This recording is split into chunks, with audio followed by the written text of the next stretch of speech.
მართლა მუშაობს დანამატები თუ უბრალოდ ბიზნესია? ბევრისთვის ტკივნეული კითხვა და ძალიან სამართლიანიცაა. ასევე როცა სვამენ ასეთ კითხვებსაც, მართლა მჭირდება? რეალურად მუშაობს თუ უბრალოდ გაყიდვა?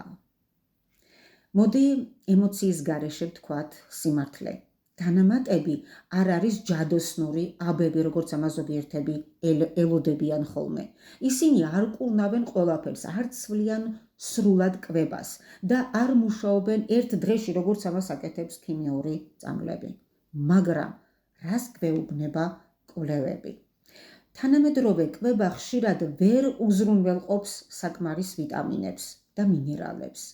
ნიადაგის გამოფიტვა უშლის ხელს, გადამუშავებული საკვები, სტრესი, დაბინძურებული ჰაერი, წყალი. ამ ყველაფრის ფონზე ორგანიზმს შეიძლება ჰქონდეს დეფიციტი, თუნდაც ნორმალურადაც იკვებებოდეს ადამიანი. სწორედ აქ მოდის დანამატების როლი. შეავსოს ის, რაც გვაკლია, დაეხმაროს ორგანიზმს ფუნქციონირებაში, გააძლიეროს საერთო მდგომარეობა, მაგრამ ყველაზე მნიშვნელოვანი, ყველა დანამატი არ არის ხარისხიანი. არის კარგი, არის საშუალო და არის უბრალოდ ბიზნესის. ამიტომ ჩნდება სკეპტიციზმი.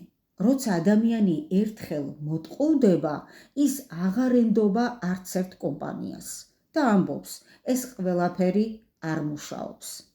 მაგრამ რეალურად პრობლემა ხშირად არჩევანშია, არა იდეაში. შედეგი რას გვაჩვენებს?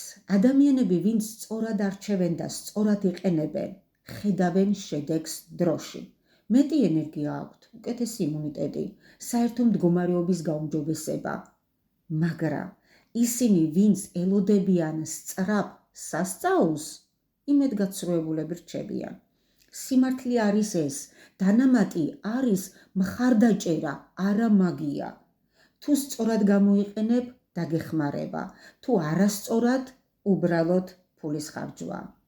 კითხვა არის შემდეგი, შენ რას ირჩევ? ბრმად ნდობას თუ ინფორმირებულ გადაწყვეტილებას? თუ გინდა აგიხსნი, როგორ გაარჩიო ხარისხიანი და არაეფექტური პროდუქტი, დამიწერე მინდა სწორად არჩევა და დაგეხმარები. ეს ინფორმაცია გააზიარეთ და გამოიწერეთ გვერდი, რათა მრავალმა გააკეთოს სწორი არჩევანი.